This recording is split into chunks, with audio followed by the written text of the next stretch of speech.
Picture this.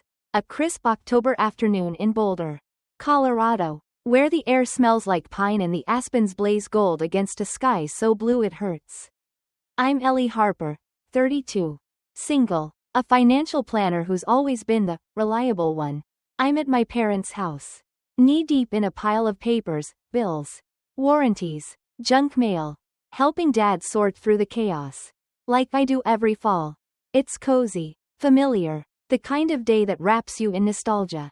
Then, I find it, an envelope, unassuming, tucked between tax forms, last will and testament. My heart skips. Wills aren't the kind of thing you stumble across like pizza coupons. Curiosity wins. I open it. 3 lines in. My world stops. Everything. $2 million. The house. The savings, goes to my younger sister. Mia, 28. Not a word about me. No explanation. No warning. I'm erased. I've spent years helping my parents, covering mortgage payments when Dad's construction business tanked, stocking their fridge after Mom's knee surgery, entangling their online banking at midnight. And now? Nothing. Just a hollow line at the end. We leave this with equal love for both our daughters. Equal love? It feels like a slap. I read it again, searching for a mistake, a missing page, anything. But it's clear. I'm not in the story anymore. Dad shuffles back into the room, coffee mug in hand, oblivious. Find the tax stuff yet? Elle? He asks, casual as ever. I force a smile, my face tight like it might crack. Still looking, I say, shoving the will back into the pile. I can't confront him now. Not yet. Betrayal coils in my chest like barbed wire. But I need to process this alone. To find some shred of logic in this gut punch.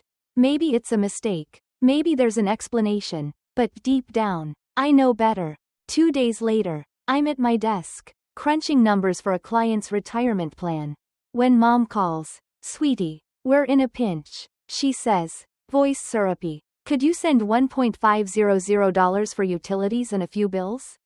I hesitate for a heartbeat but agree. I've done it before. I transfer the money during lunch. That night, scrolling Instagram with a true crime doc droning in the background, I see Mia's story. She's at a ritzy spa in Denver, fluffy robes, champagne, massage oils, captioned, "Self-care is soul care." My stomach twists. Sushi, candles, luxury. That's where my utility money went. This isn't just neglect. They're using me. I don't call them out. Not yet. I sit with it. The weight of being the useful one, not the loved one. Driving home. The Boulder sky is black by 6 p.m. The cold biting through my jacket. In my apartment, I pour a glass of Pinot and stare at a photo on my bookshelf. Me and Mia at 10 and 6. Pigtails and matching denim dresses. Arms slung around each other. The frames chipped in one corner. I never fixed it. Now, it feels like a metaphor. For 3 days, I say nothing. I go to work, smile at clients, laugh at my coworkers' bad puns. But inside, I'm unraveling. On a rainy Wednesday, I'm sitting on my bed. Work clothes still on, a forgotten mug of tea cooling beside me. When Dad calls, no small talk. About what you saw, he says, voice too smooth, rehearsed. It's complicated. Mia's had a tougher time. You're strong, Ellie. Independent. You don't need it like she does. My jaw locks. I press the phone harder against my ear. Eyes shut. That's your excuse? I ask, voice steady but sharp. It's not about love. You know we love you. I almost laugh. But it'd come out wrong, too bitter. Too broken. We're done, I say softly, and hang up. I don't cry. I don't throw the phone. I just sit, letting the words sink in like damp concrete. Not needed. Not deserving. Not included. I've been demoted from daughter to ATM, reliable, silent, replaceable. That night, I pull an old shoebox from my closet. Inside are scrapbooks, birthday cards, notes from high school. I flip through them, fingers tracing memories that now feel like lies. A photo of Mia crying after losing a middle school talent show. Dad told me to let her win. Said she was sensitive. I was 14, mature enough to get it. I nodded. I always nodded. At my high school valedictorian dinner, the table toasted Mia's first B in math. She worked so hard. Mom gushed. My speech? Unmentioned. I thought being strong was a badge of honor. Now I see it was a license for them to take me for granted. Then my cousin, Lauren, 35, calls out of the blue. We're more Facebook friends than confidants. But her voice is tense. I heard about the will. She says, my mom told me Uncle Dave always said you're fine on your own. That Mia needs more help. I pause, gripping the spatula I'm using to cook dinner. He's been saying that for a while? Yeah, she admits. They thought it was best. Best. The word stings like a paper cut. They didn't forget me. They chose to erase me. I plate my pasta but don't eat. Appetite's gone. That night, I stand in my hallway, staring at my gallery wall, framed photos of family vacations, birthdays, Thanksgivings. I see myself at Yellowstone, grinning beside Mom, Dad, and Mia. Slowly, I take it down. Then another. Every photo with their faces goes into a box under my bed. I need space, air, something that doesn't echo their voices. I open my journal. The page is faintly lavender scented from a sachet I tucked inside months ago. I write, what do you call a family that never saw you? A week later, I'm sipping coffee by my window. The Sunday morning sun weak against the clouds. Out of habit, I open Instagram. Mia's posted a throwback, her and Dad, arm in arm, smiling by a lake in Rocky Mountain National Park. My rock, my everything. She captions it, but something's off. The photo's cropped weirdly, a gap behind Dad's shoulder. I know that picture. I dig through my old hard drive. Find the original. There I am, standing on Dad's other side, smiling like I belonged. They didn't just favor her. They cut me out, literally. I scan more photos, seeing patterns I missed. Me, just out of frame at Mia's sweet 16. Eyes skipping over me at Christmas dinners. Conversations swirling past me like I was furniture. Not family. My college graduation, magna cum laude. Full scholarship, barely got a nod. Mia's first job interview, not job. Interview, stole the night. You don't need the spotlight. Mom said, you shine on your own. I thought it was love. Now it sounds like a dismissal. Don't expect anything. You give too much. By afternoon, I'm at my desk, flipping through a childhood photo album. There we are at the Grand Canyon. All four of us smiling. But now I notice. Dad's arm is around Mia. Mom's hand on her shoulder. I'm next to them, untouched, unclaimed. Maybe it was always this way. Maybe I didn't want to see it. I open my laptop. Start an email. Subject. When you wrote me out. I don't send it. I just need the words to exist somewhere outside my bones. Because now I know. They're not just choosing Mia. They're rewriting our family without me in it. Imagine the quiet of a Boulder morning. The kind where the snow dusts the flat irons like powdered sugar and the world feels like it's holding its breath. I'm Ellie Harper, 32. Sitting at my desk with a chipped ceramic mug. The one I keep out of stubborn nostalgia. It's 7:12 a.m. and my phone pings with an email that cracks my world open again. Subject. About the Harper estate. It's from Tom Brennan, my family's lawyer for decades, the guy who sent me birthday cards when I was a kid and drafted Dad's first will. Now he's writing, not as a friend, but as a professional with a warning. Ellie, I have reason to believe the second version of your father's will contain significant discrepancies. Please review the attached documents. We need to talk. I open the files. Heart thudding. Side-by-side scans of two wills. The first, dated a year ago, lists me clearly. A third of the estate to me. A third to a local animal shelter. The rest to Mia, my sister. Then the second, recent, cold, Mia's name alone, swallowing everything, $2 million. The house. The savings. I squint at the details. Dad's signature looks off. The loops too sharp. The ink too fresh. The notarization stamp? Missing its usual county watermark. The date? It's from the weekend Dad was in the hospital with pneumonia. Delirious. Unable to hold a fork. Let alone a pen. This isn't just a choice. It smells like fraud. I forward the email to my attorney, Sarah Klein, with a single line. We need to move on this. No tears, no panic, just action.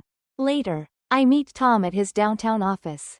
A cozy space with warm wood and a brass lamp that hums with history. He slides a coffee across the desk. I wave it off. I can't advise you unless you retain me, he says, leaning forward, but off the record. This reeks of coercion, or at best, misrepresentation. Assigning the full estate to one party without your mother's co-signature? That violates Colorado's joint property laws. My hands stay folded. Calm. What's next? He pauses. An inquiry's already open. Someone, anonymous, sent documents to the State Legal Review Board. I assume it wasn't you. I don't answer. I don't need to. The truth doesn't wait for an invitation. It barges in once there's a crack. That night, I light a single candle. Its flame dancing against the dark. My apartment's quiet. The radiators hum the only sound. I don't scroll social media or check texts. Instead, I open my laptop and write, not an email, not a rant, but a post for my old college blog. Dormant for years. I title it, Some Truths Don't Need an Audience. Just air to breathe. My fingers fly, spilling grief that isn't about death but about losing people who still walk the earth. I write about silence from those you love. How it cuts deeper than strangers' shouts. I don't name Mom, Dad, or Mia. This isn't revenge, it's release. They tried to erase me from paper. I type, but I wrote myself back in ink. I hit publish, disable comments, and close the laptop. The candle flickers. For the first time, I feel like I can breathe. 3 hours later, my phone buzzes. A text from Mia. This is out of hand. Take it down. You're humiliating us. I read it twice, then set the phone face down. Her discomfort isn't my burden anymore. Their silence isn't my cage, it's their shield. And it's cracking. I let the candle burn. Its light steady, and sleep better than I have in weeks. Weeks pass. The snow melts into slush, leaving salt stains on Boulder's curbs. I don't follow the court proceedings like a soap opera. I don't need to. Sarah sends updates. David Harper summoned for inquiry on estate irregularities. Margaret Harper declined to comment. No apologies, no confessions, just their silence. Louder than any defense. I'm not chasing justice for applause, I'm chasing clarity. And slowly, it's coming. One morning, I skip the endless scroll of social media and walk to a corner cafe. The Brew Haven, a place I haven't visited since my 20s. The bell jingles as I step inside. And Marta, the owner with her silver bun, lights up. Ellie Harper, where have you been hiding? She teases. Pouring me a black coffee. Rediscovering air, I say with a half smile. She chuckles. On the house. You always tip too much. I take my mug to a window seat. Watching life unfold outside. Couples with scarves. Kids in puffy jackets. Grocery bags swinging. The world doesn't pause for my drama. Maybe I don't need to either. At work that afternoon, I'm sorting files when the front desk buzzes. Someone's here for you, my assistant says.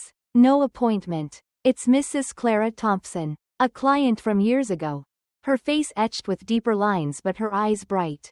You probably don't remember me. She starts. Voice soft but firm. You saved my house. Last minute refinance. All that paperwork. I never forgot. I do remember. Her shaky hands. Her thank you note in looping cursive. Thank you, she says now, for being steady, for not letting me give up. She's gone in 10 minutes. But when the door closes, something shifts in me. Not pride, not vindication, peace. Someone saw me, not as a daughter or a sister, but as me. That night, I find a cream envelope in my mailbox. My name in careful blue cursive. No return address. Inside, one line. You didn't deserve any of it. I'm sorry. It's from my cousin Lauren. No explanation. No defense. I don't text her back. I slip the note into my journal. Not to forgive or forget, but to hold it as proof that truth leaves ripples. I light another candle. Turn off my phone. And open my journal. I write. I'm not the forgotten daughter. I'm the one who remembered herself. The next morning, I stand by my window. Coffee in hand. Watching Boulder wake up in soft pulses of light. My reflection in the glass looks tired but whole. I'm not waiting for anyone to show up for me anymore. I already have. When your family measures your worth by what you give or how quiet you stay, walk away. The silence you thought was strength might just be fear in disguise. I didn't get the justice I first imagined, no tearful apologies. No movie-style reconciliation. But I got something better. Clarity. Freedom. Self-respect. Sometimes, that's everything. Peace doesn't always come with closure. Sometimes, it's choosing yourself when no one else does. If you've ever been sidelined, underestimated, or made to feel like your existence was inconvenient, hear this. You're not alone. You're not invisible. Have you been pushed aside by those you trusted most? Did you stay quiet, or did you find your voice? Share your story below. I read every one. If this resonates, drop a 1 in the comments or tell me where you're watching from. If it doesn't, tell me why. What would you have done differently? What does healing mean to you? Hit subscribe for more stories that don't shy away from the messy truth of family, identity, and finding your way back to yourself. Until next time, remember, they can try to erase you, but your truth speaks louder than their silence ever will.